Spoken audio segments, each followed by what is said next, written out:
speaking about the concept about just like Rish Chodesh is about the revelation that bypasses the midas. That's why it's not a Yom HaMais, because the mice is associated with Sheshes Yomim, with the 6 midas. Sheshes Yom Mas Hashem Shemayim Haaretz. So Rish Chodesh is the drawing down. That's at least a higher level of Rish Chodesh, the level of Yaakov, is the level of drawing down of Moichin and Chachma directly into Malchus, without being mislabish in Zah and being changed by it. The same thing is the whole idea of Geula. Geula is like birth, in a state of before the child was born to after the child was born. Prior, the child was hidden and concealed in the mother, and after the child is born, the child is revealed. The same thing prior to the level of the Geula. The level of Chachma was concealed in the Midos. It was concealed in Zeir Anpin, and when it becomes revealed, when it becomes outside of the limitations of Zeir Anpin, when it comes forward in a revealed way, they go directly from Chachma and Seichel into Malchus, so then you have the level of Geul. So that's the same thing of Rosh Chodesh. That we also said that the month of Nisan is entirely, every day is a level of Rosh Chodesh, that it has that type of revelation from the Chachma in Malchus. So now the Rebbe is going to connect this with the general idea of going out of Mitzrayim, specifically the Geula of Mitzrayim, and that's connected with the pasuk which we started the Maimer with, HaChodesh HaZelachem. Again, line 29 in page Yud Gimel, last line on the page. So, Gam closer in the Yitzias Mitzrayim, that's also the general idea, going out of Mitzrayim. That this comes a continuation to what it says. When the Eibishter told them, this month is the head of months. In other words, when the Eibishter established the idea of new months, and he established Nisan as being a month of Chodesh, of Rosh Chodesh, that was directly in connection with what would come afterwards, the idea of going out of Mitzrayim. Because in the continuation of the pasuk in Parshas Boy, when it starts talking about it starts giving us instructions what to do for preparation for Yitzias Mitzrayim. It says, that has in the 10th of this month, every person should take their own lamb, etc. They should slaughter it, etc. And then, once we do those preparations, the result will be in the very in this very day I took out your hosts, your armies from the land of Mitzrayim.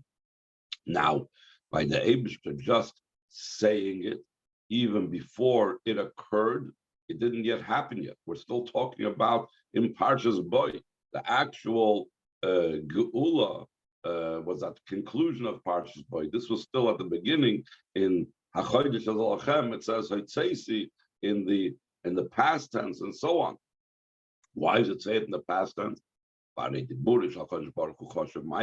Since the speech of the Eibishter is considered an action, and therefore, since at the Rosh Chodesh Nisan Hashem already spoke and said about going out of Mitzrayim, therefore this is already occurring, and therefore it fits in with the idea of Rosh Chodesh, because going out of Mitzrayim, as we spoke about before, or Geula in general, is directly connected with the idea of Rosh Chodesh, and specifically the Geula of Mitzrayim. So up till now we explained up in yesterday's year how Geula in general reflects the level of Rosh Chodesh. Now we're going to speak about specifically what took place by Geulas Mitzrayim, how that is reflective of this concept. So he says on line 5 after the brackets, the idea behind this is like to explain the Sefer Torah of the Mizrich Magid, Alter Rebbe's Rebbe, Mitzrayim, Hoysai, Geulai, is Galus Alakusi, Bechweide Ba'atzmi is Barach. That Mitzrayim, the redemption took place by Hashem's godliness becoming revealed in his very essence. Cain, Hoysa, Moifus, Godel, Ahoy, Moifus, Godel, Al Kiddush Oilam. Therefore, there was a great um, sign and there was a great miracle about the um, the novelty and the newness of the world. In other words, the idea of the world being not just something old that was made and nature is running it, but rather the new process of the world that was something that Hashem created and therefore Hashem can manipulate at will. Behind means when the world was first created, when the first world was first new. So then all that became revealed was the external part of the world. Yitzias Mitzrayim, Hoysa Kavonim, the intention of Yitzias Mitzrayim was when would be revealed the inner parts of the world. What is the purpose of Yitzias Mitzrayim? And where and what we find the inner reason and inner purpose of the world, the V'hainat Torah, is the idea of Torah. And that's why the whole idea of Yitzias Mitzrayim surrounds the concept that Moshe Rabbeinu was told on the Har Chodesh, on the very mountain that he would be given the Torah, he was told that when you take the Yidden out of Mitzrayim, you will serve them at this mountain, because that's the whole purpose and that's the whole goal of Yitzias Mitzrayim, to bring us to the revelation of the inner purpose of the world, which is Matan Torah, as opposed to what was prior to that, the Chitzonius of the world. And we don't just see it in Yitzias Mitzrayim being preparatory for Matan Torah, but even in Matan Torah, we hearken back to Yitzias Mitzrayim, because they're all part of the same process. He says in the brackets on line 12, this is also where it says at the beginning of Matan Torah, I am Hashem your God that took you out of the land of Mitzrayim.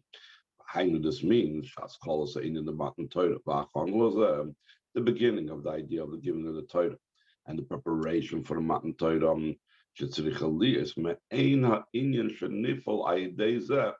That it has to be similar to the idea that occurred by Matan Torah. That's the idea of going on in Mitzrayim. The Rebbe always emphasizes that any preparation for something has to have something similar to it. And therefore, let's say when we talk about the Avodah B'zman HaGolus brings Mashiach, so there has to be similarities, etc. So when we say that going out of Mitzrayim is preparatory towards receiving the Torah, so that revelation of the pnimius of the worlds that took place on Matan Torah already had in a certain degree that manifesting already when they went on Mitzrayim. Practically speaking, we said the revelation of the godliness that's beyond the worlds, like we mentioned before, which is similar and very close to what took place afterwards Matan Torah, that Hashem himself revealed himself to the Yid. Line 17. The idea of the world being created alone without the unique message that Yitzias Mitzrayim brings to the creation. In other words, we know about creation. What does creation teach us? Alone, before the Nisim of Yitzias Mitzrayim. Even the way the world is in such a manner that the world was created complete and perfect. Meaning, what does it mean that the world is created complete and perfect? It is clear and it's recognizable that there is an owner of this building, this castle. We said Avram Avinu came along, didn't know, it's based off a Lashon Medrash, is there a Balabayis Lebirazu? But the way the world was initially created, before the Chet Hadas, it was a perfect state. It was a state where godliness was recognizable. But even then, when godliness is recognizable, that's not yet the ultimate. And the ultimate is going to happen and took place on Matan Torah. So he says in line 20, it's still the way the world was created was in such a way that there's this building, the castle, etc. And then there's the owner of the castle, two separate entities.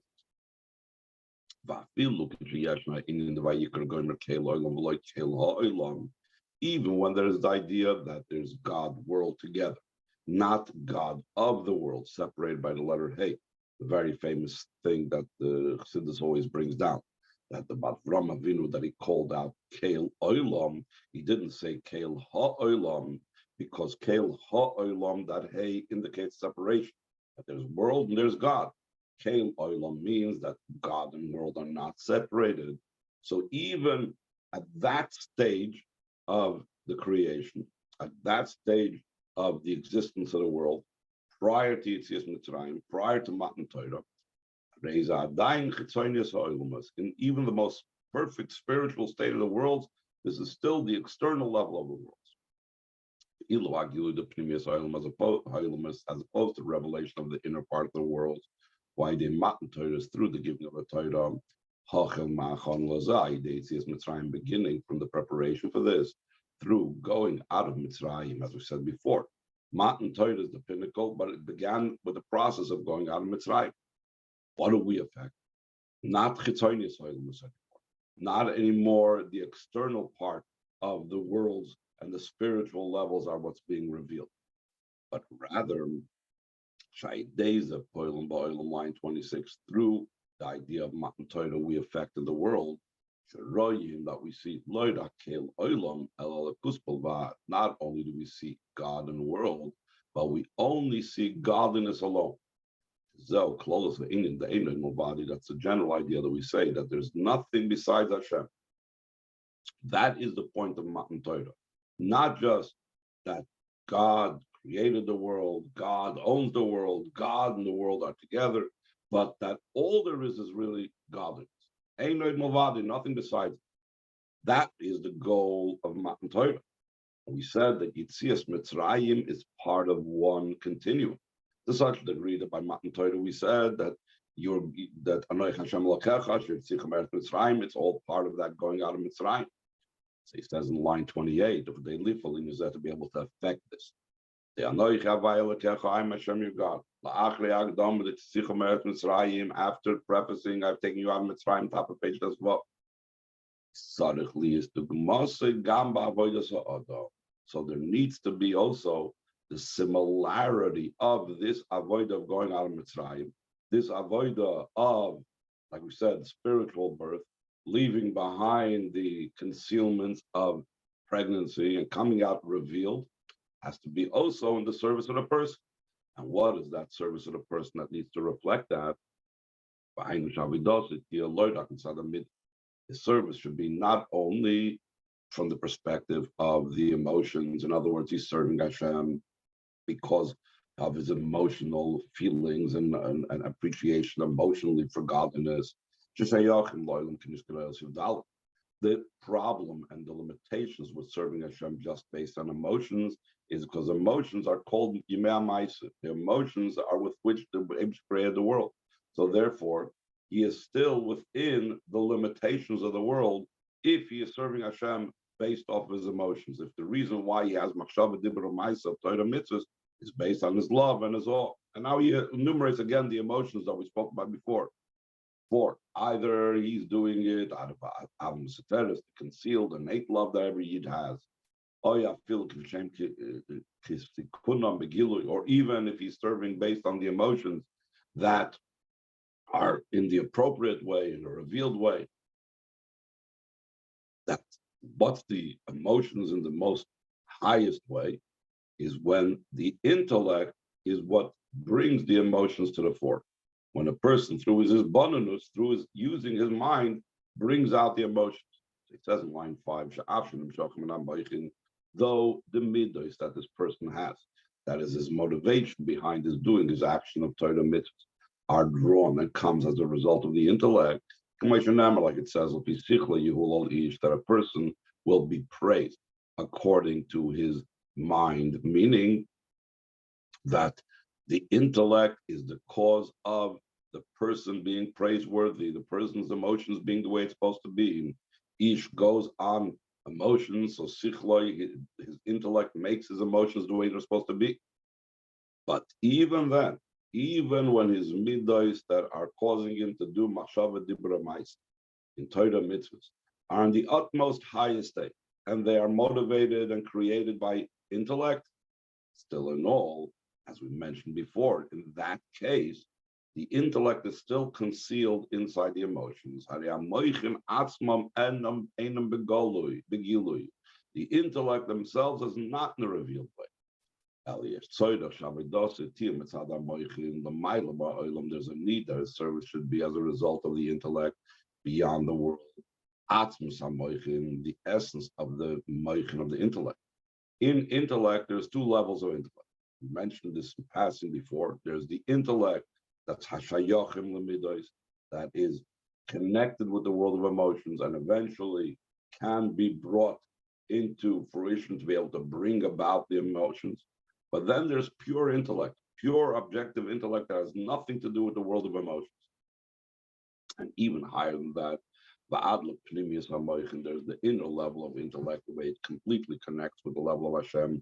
It's not about being divorced from emotions, it's even much higher than that. And then when his avodah is in such a way of dealing with the atzmus hamoichin beyond the level of intellect, or he's beyond the level of emotions, or he's dealing even higher, pnimius hamoichin, then it's the true idea of redemption. Why? Because the intellect is not concealed and trapped and within the state of, if you will, pregnancy in the emotions like a child being hidden within the mother. Then the Rebbe says, this also reflects in the future as well. Line 10, there's also preparation for what it says, I will show you wonders. In the future redemption, then will be fulfilled the promise that the glory of Hashem will become revealed in a much higher way than it was in the time of Matan Torah. So therefore, it's the same idea, but on a higher level. Before Tanya, like it's explained in Tanya, the revelation of Hashem's glory had something similar to that take place by the time when the Torah was given. But the main idea of that revelation of godliness, that will be when Mashiach comes. And that itself, we are the ones that are responsible for it. So the Rebbe says in line 15, the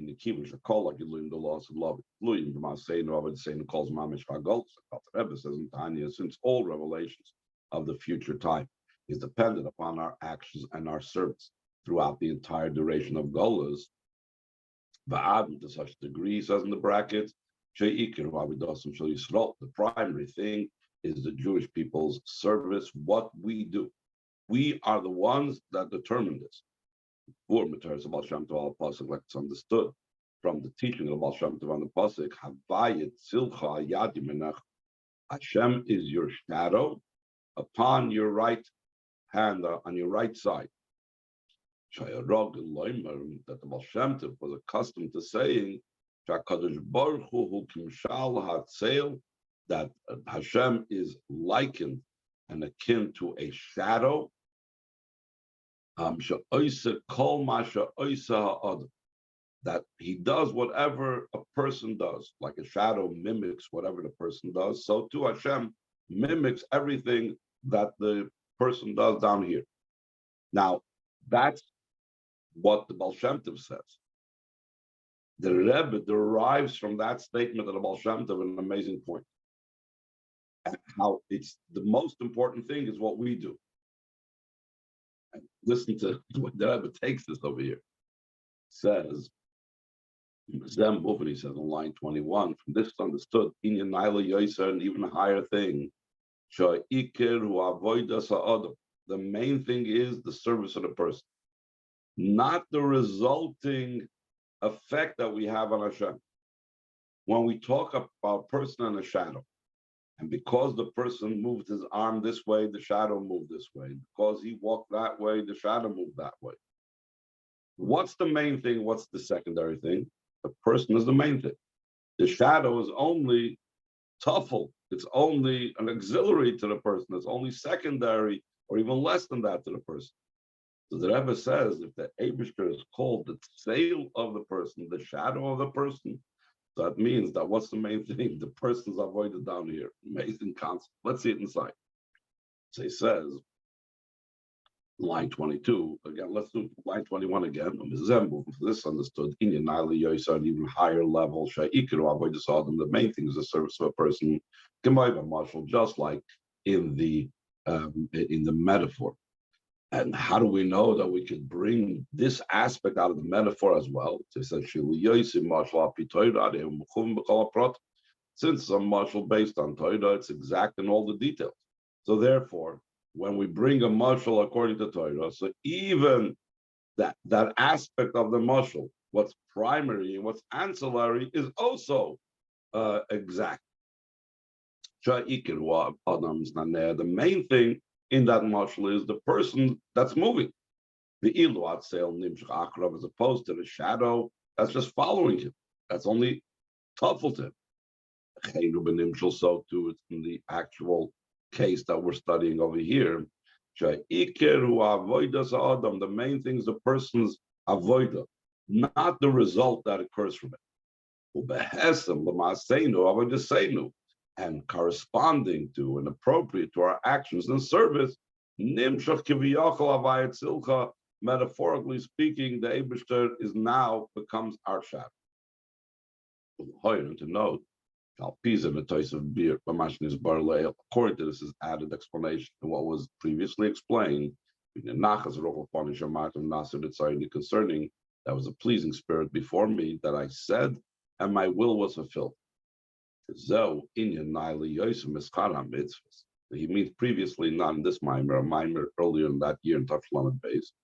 So he says the idea that we're saying that there becomes my will is fulfilled, and therefore it's a nachas ruach for Hashem.